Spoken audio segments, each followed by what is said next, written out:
Agad naman pumagitna si Yu sa gitna ng Lord of Thousand Faces at ang ating bida na kanyang sinabihan ang kanyang kapatid na hindi daw siya nagagalit sa gustong gawin sa kanya nitong kanyang kasama.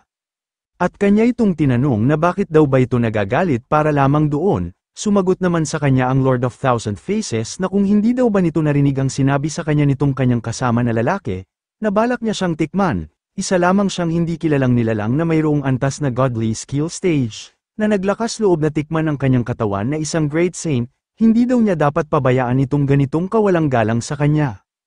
Ayon naman ni Yu habang namumula ang kanyang mukha na gusto din naman niya ang gustong gawin sa kanya nitong kanyang kasama kung kaya huwag na itong makialam sa kanilang gagawin mamaya, habang ang ating bida naman sa kanyang likod ay halatang kanyang iniinis ang Lord of Thousand Faces.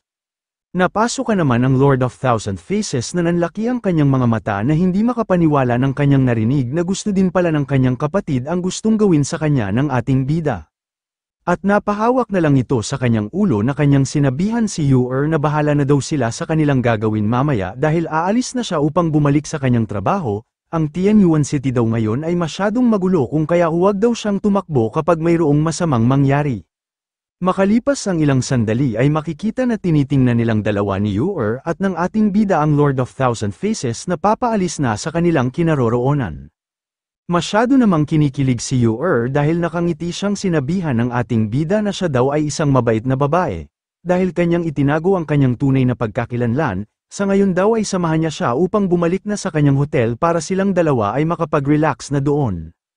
At dako naman tayo sa Lord of Thousand Faces residence. Makikita dito ang Lord of Thousand Faces na mag-isa na umiinom ng alak dahil hindi pa rin maalis sa kanyang isip ang sinabi sa kanya ng kanyang kapatid.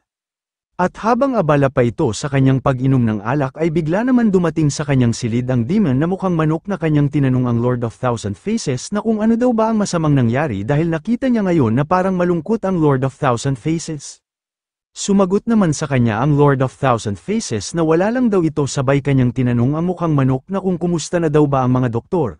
Sinabi naman ng demon na mukhang manok sa Lord of Thousand Faces na tama daw ang kanyang mga hinala dahil ang mga baliw na mga tao na nanggugulo dito sa kanilang city ay planong kumilos laban sa mga doktor dito sa Tianyuan City, pero huwag na daw itong mag-alala dahil ang kanyang mga kauri na mga babae ay inaayos na itong kanilang problema.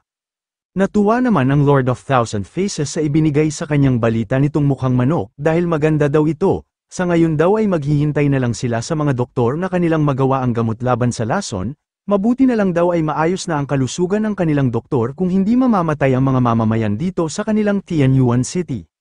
Ngunit kinakailangan pa daw nilang lutesin itong pasimuno ng mga kaguluhan dito sa kanilang city, kinakailangan daw nilang hulihin ang mga mapangahas na daga sa gitna ng dilim. Ang layunin daw ng mga daga na yun ay si Liu Hongyi, mabuti na lang daw ay kanilang nabihag ang babae na yun, kung ganoon daw ay mas mabuti na mag-set up sila ng illusion formation na tumakas si Liu Hongyi upang mahuli nila sila o baka mahuli din nila si Demon Chu. Ang ilusyon daw ay sapat na upang takpan ang kanilang buong Tianyuan City, at gumawa ng mga panlilinlang sa mga great saints na wala silang masyadong iniisip, samantalang ang mukhang manok naman na si Qing Yu ay masyadong nagulat sa mga plano ng Lord of Thousand Faces. At agad na nga tumayo ang Lord of Thousand Faces na kanyang sinabihan ang mukhang manok na si Qing Yu na maghintay lang daw muna siya sa kanya dito, dahil babalik daw siya kaagad mamaya mayroon lang daw muna siyang kailangan puntahan. Sa lungsod naman ng Tianyuan City sa gitna ng liwanag na buwan, makikita dito ang ating bida kasama ang kanyang mga babae na seryoso silang nag-uusap sa isang lamesa. Samantalang napatigil naman si Luo Qingyu sa kanyang pagsasalita dahil mayroon siyang nararamdaman sa kanilang paligid. Sabay tumayo ito upang kanyang palibutan ng barrier ang kanilang kinaroroonan, nagtanong naman si Yu kay Luo Qingyu na kung ano daw ba ang masamang nangyari. Sinabi naman ni Luo Qingyu sa ating bida na mayroon daw isang great saints na naglagay ng malakas na ilusyon sa buong city, nagsisikap ito na kanyang kaladkarin ang bawat kaluluwa na nandito sa Tianyuan City.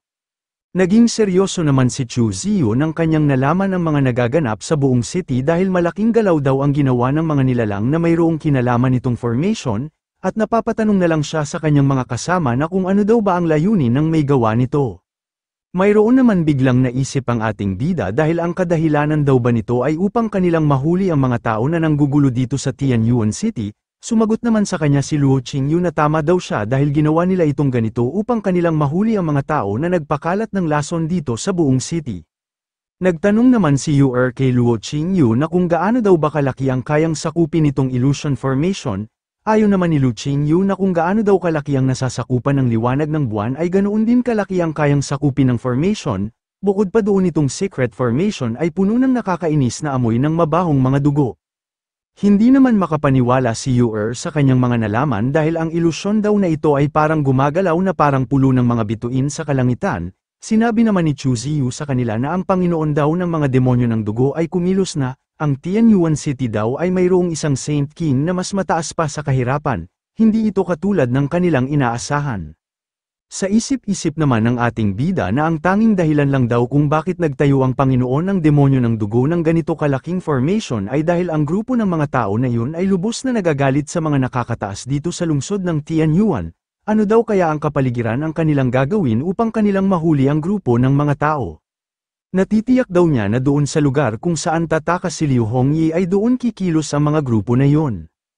At dako naman tayo sa Tianyuan City North kung saan nandito ang mga malalaking mga gusali, makikita dito ang mga grupo ng mga tao na humihingi ng patawad sa kanilang Panginoon na ang kanilang Master Feng. Sinabi pa nila na ang formation daw na kanilang ginawa ay nawasak at si Liu Hongyi daw ay binabalak na tumakas. At nararamdaman daw nila na ang pakikipaglaban sa isang Saint King ay lalo lang silang makukulong dito sa loob ng Tianyuan City. Itinaas naman ng isang lalaki ang kanyang isang kamay na kanyang sinabihan ang lahat niyang kasama na magtipon daw silang lahat dahil kinakailangan daw nilang makuha si Liu Hongyi kahit saan pa ang kanyang kinaroroonan. Balik naman tayo sa kung saan naroroon sila Chu Ziyu, dito ay seryoso na kanyang sinabihan ang kanyang auntie Lu na kinakailangan daw nilang baguhin ang kanilang plano. Sa ngayon daw ay tumungo muna sila doon sa north ng Tianyuan City. Nang nalaman ni Yu na balak na pumunta ni Chu Ziyu doon sa north ay masyado itong nag-alala na kanyang sinabihan ng ating bida na sasama daw siya sa kanyang Panginoon na tumungo doon. Habang naghahanda na ng isang portal si Luo Qingyu ay nagsaad naman si Chu Ziyu sa kanyang mga babae na hindi na daw nila na kailangan na sumama doon, dahil sila daw ay kilala sa lugar na yon, kung kaya siya na lang ang pupunta doon upang matago niya ang kanyang tunay na pagkakilanlan. Nagulat naman si Chu Ziyu dahil biglang hinawakan ni Luo Qingyu ang kanyang damit na kanya itong sinabihan na ang kanila daw mga plano ay nabago, kung kaya kinakailangan nilang dalawa na magmadali dahil kapag duda si Liu Hongyi sa ibinigay na mensahe sa kanya ni Yu ay natitiyak niya na mabibigo ang kanyang mga plano. Dinagdag pa niya na kahit walang duda si Liu Hongyi sa ibinigay na mensahe sa kanya ni Yu ay mahihirapan pa rin siyang tapusin ang formation sa ganitong maikling panahon. Sumang-ayon naman si Chu Ziyu sa mga iniisip ng kanyang auntie Luo, sabay kanyang tinanong ang kanyang auntie Luo na kung bakit naman daw ganito ang kanyang posisyon sa kanilang paglalakbay, pwede daw ba niya itong baguhin? Dahil sa sinabi ni Chu Ziyu kay Luo Qingyu ay kanyang napagtanto nga nahihirapan pala si Chu Ziyu sa kanyang posisyon sa kanilang paglalakbay, at agad niyang binago ang posisyon ni Chu Ziyu upang hindi na ito mahirapan sa kanyang posisyon. Habang si Chu Ziyu naman ay napasigaw na lang dahil sa sobrang bilis ng kanilang paglipad. Ngunit agad naman nawala ang takot ni Chu Ziyu dahil gumana na naman ang kamanyakulan nito dahil nakita niya sa kanyang harapan ang malaking pakwan ng kanyang auntie Luo, at kanya itong inamoy-amoy dahil ito daw ay parang punong-puno pa ng mga gatas sa loob. Bahagya naman napasigaw si Chu Ziyu na takot dahil seryoso siyang tinanong ng kanyang auntie Luo na kung ano daw ba ang ginagawa nito. Sabay kanyang sinabi kay Luo Qingyu na si Liu Hongyi daw ay kumilos para sa kanila. Kinakailangan daw nilang kumilos ng maaga, bukod pa daw doon ang ibang mga tao na nakatago dito sa Tianyuan City ay kapag sapat na ang kanilang lakas upang kanilang magawang pigilan ang mga halimaw ay magagawa pa daw nilang maligtas si Liu Hongyi. Dinagdag pa ng ating bida na kapag masyado daw mahina ang mga tao na yun at madali lang silang maubos ay kinakailangan nilang maghintay hanggang umalis na ang Blood Monster Lord bago silang dalawa na kumilos. Makalipas ang ilang sandali ay dumating na nga sila Chu Ziyu at Luo Qingyu sa Tianyuan City North sa harap ng pader. At sa kabilang banda naman nito ay makikita ang tatlong mga matataas na mga demonyo na kanilang kinakausap ang isang nilalang sa kanilang harapan. Sinabi pa sa kanila ng isang babae na demonyo na maghintay lang daw muna sila dahil ang mga grupo ng mga daga ay papunta na dito sa kanilang kinaroroonan. At habang nanggagalaiti sa galit ang isang demon na si Lord Jin Yuan ay kanya naman hinawakan ng balikat nito na kanyang sinabihan na sa mata daw ng mga tao na nanggugulo dito sa kanilang city ay nakikipaglaban pa siya sa Tao Tai Empress na nagmula sa Tai Su Holy Ground. Sumagot naman sa kanya ang demon habang hindi na makapaghintay na makapaghiganti sa grupo ng mga tao na ayon daw ng mga daga na iyon ay kaya nilang ilayo sa kanilang mga demonyo si Liu Hongyi, at huwag daw nilang patayin lahat ang mga daga, mag-iwan daw sila ng iilan na buhay upang kanyang pahirapan. At sa kanilang unahan naman ay tahimik silang pinapanood ng ating bida at ni Luo Qingyu. Nasabi na lang ni Chu Ziyu kay Luo Qingyu na kung ano daw ba ang hinihintay ng apat na mga galit na mga demonyong Saint King. Sabay nakangiti si Chu Ziyu na kanyang sinabihan ang kanyang auntie Luo na ang apat daw na mga demonyong Saint King na yun ay walang kinakatakutan. Paano na lang daw kaya na ipakita ng kanyang auntie Luo ang kanyang sarili sa kanila? Ayon naman ni Luo Qingyu na hindi daw niya alam kung matatakot sila sa kanya, pero isa lang daw ang kanyang natitiyak na baka manganib ang buhay ng ating bida. Pinapawisan naman si Chu Ziyu dahil sinabi pa sa kanya ni Luo Qingyu na kung hindi na daw ba ito natatakot na mamatay ay maaari naman niyang subukan ang kanyang gustong mangyari na magpakita sa kanila. Makalipas ang ilang sandali na paghihintay ay makikita ang grupo ng mga tao na dumating na kung saan ang kinaroroonan nila Chu Ziyu, at halata sa mga mukha nito na desperado na kanilang kunin si Liu Hongyi kung saan ito nakakulong. Hindi naman makapaniwala si Chu Ziyu sa kanyang nakita dahil masyado daw marami ang mga tao na mga cultivators na nakapasok dito sa Tianyuan City, at ang kanila daw mga antas ng lakas ay masyadong mataas. Ano daw kaya ang puwersa ang nasa likod nito dahil ang ganito daw na mga puwersa ay kahintulad na sa isang holy ground. Natatawa naman si Luo Qingyu sa mga binanggit ni Chu Ziyu, dahil masyado daw maliit ang tingin ng ating bida sa mga pamilya ng primordial at ang holy ground maging ang mga monster lord, ang dahilan lang naman daw kaya sila nag-exist at itinago ang kanilang tunay na lakas para sa mga katulad nitong mga nagaganap ngayon. Samantala makikita naman ang grupo ng mga tao na tuwang-tuwa dahil hindi daw inaasahan ng Tianyuan City na hindi sila lulusubin ng kanilang mga kalaban sa oras na ito. Parang binigyan daw sila ng pabor ng kalangitan upang mapadali ang kanilang misyon dito. Kinakailangan daw nilang makuha agad si Liu Hongyi bago malaman ng mga halimaw kung ano ang tunay na nangyari dito ngayon. At makikita sa harapan ng mga maraming tao na bigla na lang lumabas ang napakalaki na liwanag.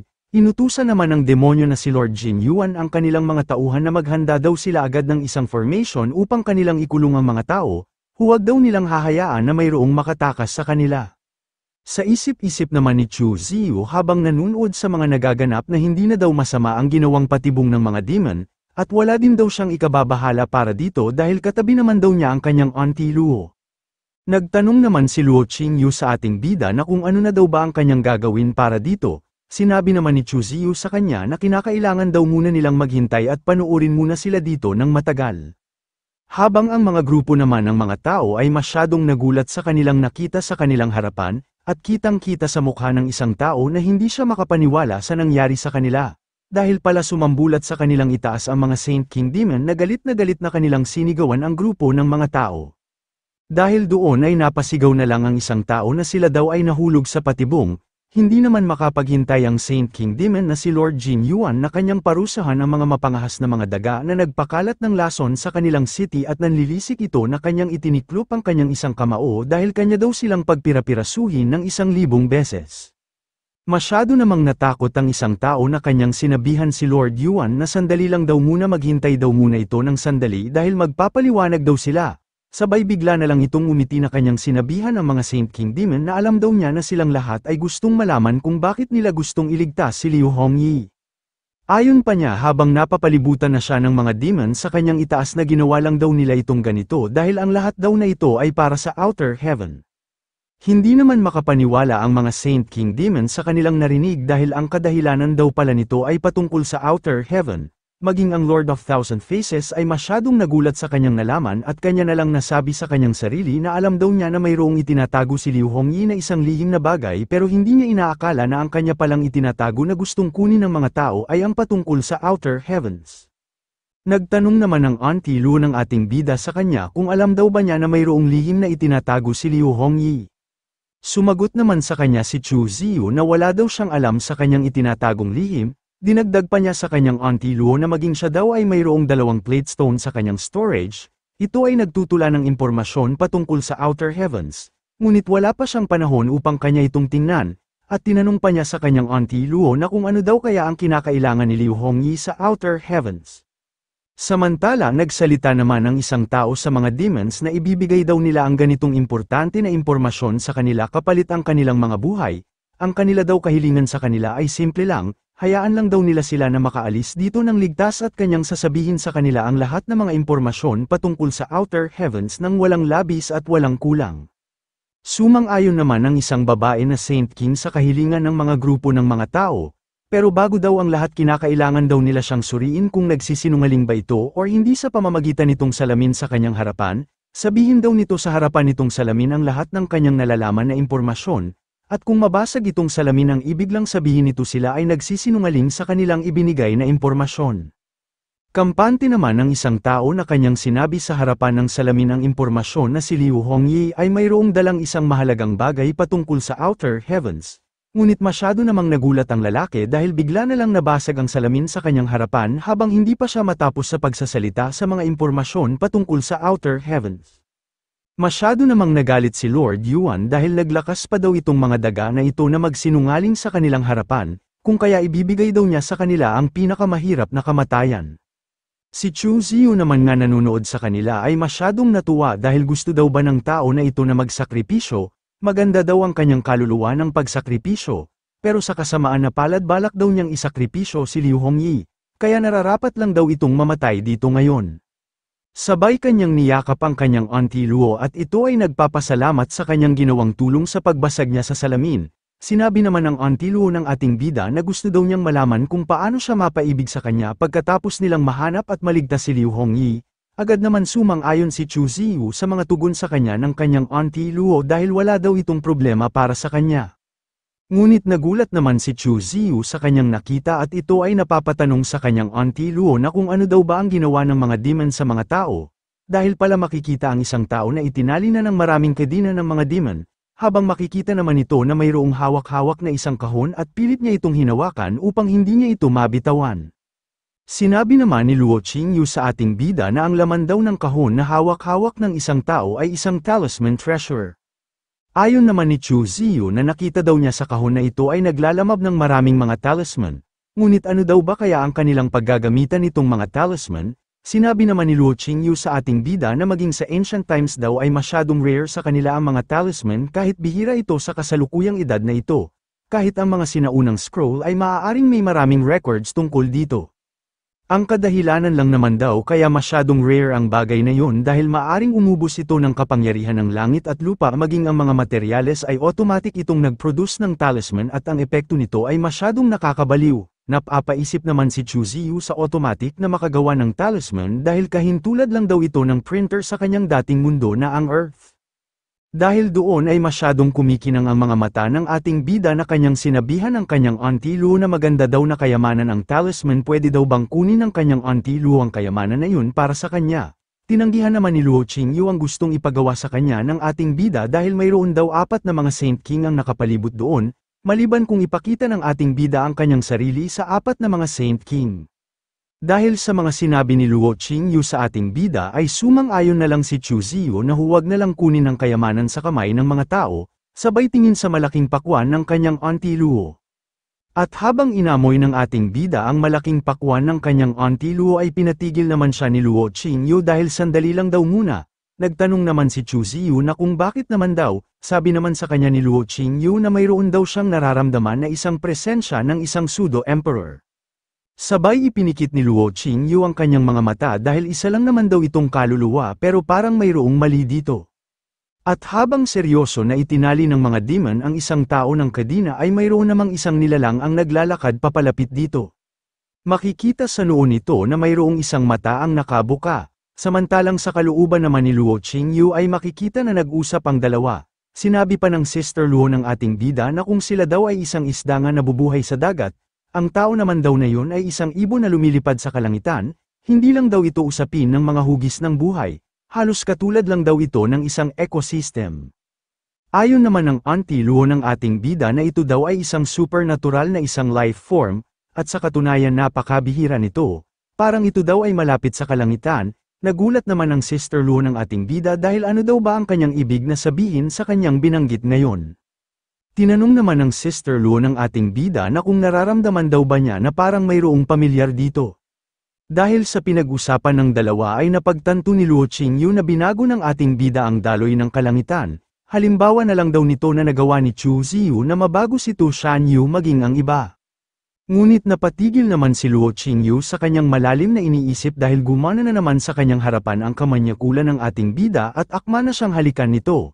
Dahil sa sobrang pasaway ng ating bida ay ipinitik ni Luo Qingyu ang ulo nito na nagdulot ng malaking bukol sa ating bida at ito ay napasigaw sa sobrang lakas ng pagkapitik ni Luo Qingyu sa ulo ni Chu Ziyu.